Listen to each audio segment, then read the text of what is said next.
অনেক শখের একটা মানুষ ছিল, কিন্তু মানুষটা আমার ভাগ্যে ছিল না। আমি জানি না মানুষটা আমাকে মিস করে কিনা। তবে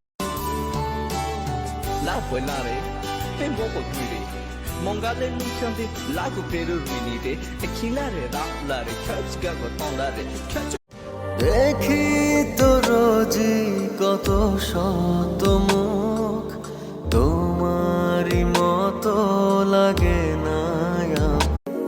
এলোমেলো অগোছালো আমি তোমার কারণে, ছুটে আসি মুখে হাসি তোমার। ভাগ্যের কাছে হেরে গিয়েছি আমি, নয়তো আমার ভালোবাসাও সত্যি ছিল। মন জানি তুমি হাই কত যে আপন, তুমি ছাড়া